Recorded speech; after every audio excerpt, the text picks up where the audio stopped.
In this video, we will discuss on asynchronous counter. So asynchronous counter, also known as the ripple counter, and it is constructed based on multiple JK flip-flop. So in JK flip-flop, we have three input. We have J, we have K, and we also have the clock pulse. So example here, we look for the ripple counter modular 4 or mode 4 counter. Means this counter able to count from 0, 0 until 1, 1, or in decimal from 0 to 3. So the maximum number that it can count is equal to 4. So JK flip-flop under the ripple counter is apply the toggle mode. Means J is equal to 1, K also equal to 1. Clock pulse will be the first input to the JK flip-flop A. Okay, and then the output of the flip-flop will derive the clock input for the next flip-flop. So example here, we have JK flip-flop that can count 4 times.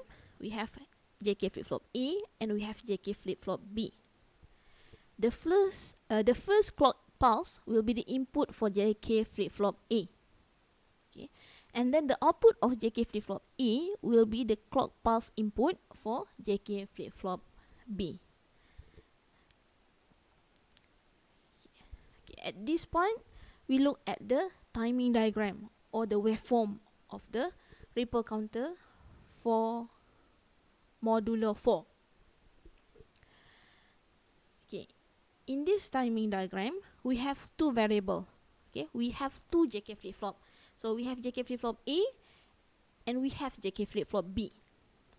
And it can count from 0, 0 until 1, 1.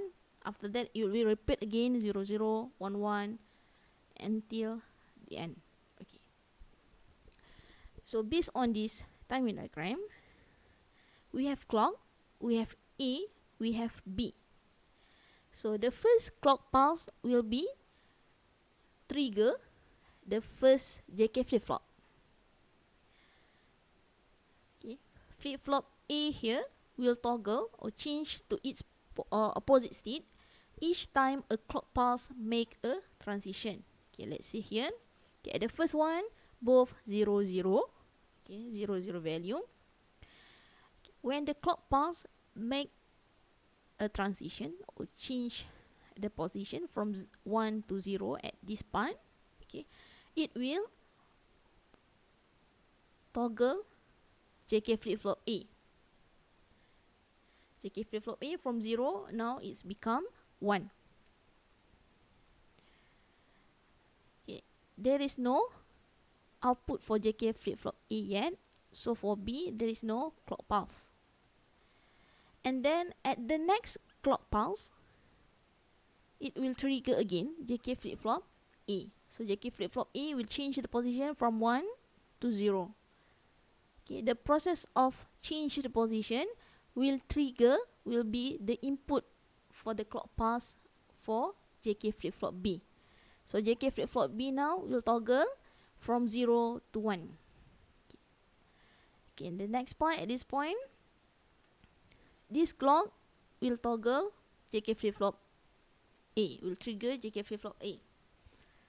So JK flip-flop A will change from 0 to 1. Okay. At this point, at this clock pulse, JK flip-flop A will change from 1 to 0, so it will trigger the JK flip-flop B. Okay, and then at this point, the clock pulse will trigger the JK flip-flop. So at this point, it will be 0, 1 to 0, and then that's this point.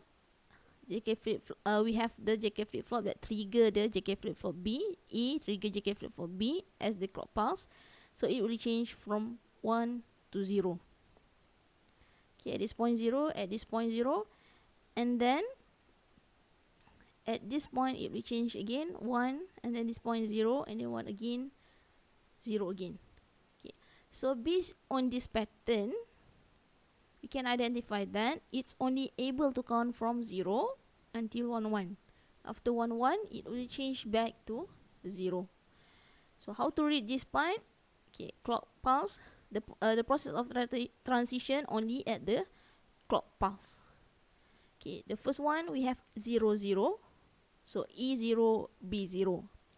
Okay, the next one we have 0 1 B0 A1. So E become the clock for the B. Okay, the next part we have 1 0. Okay, and then we have 1 1. After 1 1, it will become 0 0 again. So based on this pattern, we can say that when we have a counter with modulo 4, okay, that means we only have 2 JK flip-flop. It only can count from 0 0 until 1 1. After that, it will repeat again 0 0 1 0 1 1 0 1 1 0 0 0 1 1 0 1 1 until the end. Okay, so the maximum number is only 4.